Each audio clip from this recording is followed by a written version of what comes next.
जीवनमा जब जसलाई दुःख कष्ट पर्छ नि दर्शकिन हो उसको जीवनमा खुसीका पलहरू कहिल्यै पनि नआउने नै हुन् त।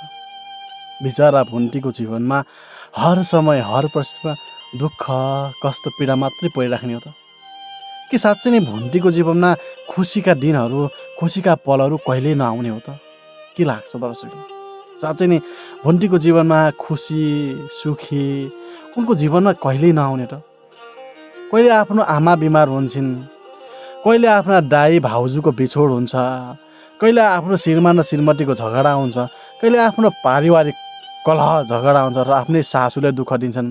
भएन भने अहिले फेरि जेठानी आछन्, जेठानीले पनि दुःख दिन्छन् होइन।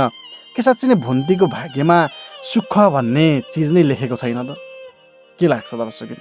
साँच्चै नै भुन्टीको जीवनमा हर समय हर परिस्थितिमा दुःख दर्द र तनावपूर्ण अवस्था मात्रै हो त। के साँच्चै नै भुन्टीको जीवनमा अब म खुसी सुखीका साथ बाँच्न चाहन्छु, मेरो पल खुसीका दिनहरू साथ खुसीका क्षणहरूबाट अगाडि बढ्न चाहन्छु भन्ने क्षणहरू यसरी नै बितेर जाने हो त?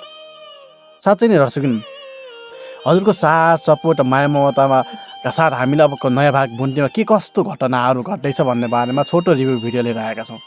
कस्तो लाग्दैछ कृपया कमेन्ट बक्समा कमेन्ट गर्न भने नछुटाउन भन्न चाहन्छु। साँच्चै नै यस्तै घटनालाई हामीले निहाल्ने गरेका छौँ कि अबको नयाँ भाग भुन्टीमा के साँच्चै नै यहाँनिर आफ्नै जेठानी अर्थात् भूपेन्द्रको भाउजूले भुन्टी अर्कै केटासँग देखा परेको अवस्था छ। अब यस्तो देखा परेको अवस्था भएपछि उनले त्यसरी छोड्दैनन्। अब त्यसै नछोड्नेपछि यहाँ फेरि ठुलै घटना घट्ने हो कि भन्ने कुरा पनि छ दर्शकिन। साँच्चै नै अबको नयाँ भाग कस्तो लाग्छ जस्तो लाग्छ त्यस्तै प्रतिक्रिया दिनुहोला। हजुरको साथ सपोर्ट माया ममताले गर्दा पनि हामी धेरै नै कुराहरू राख्दै गइरहेका छौँ।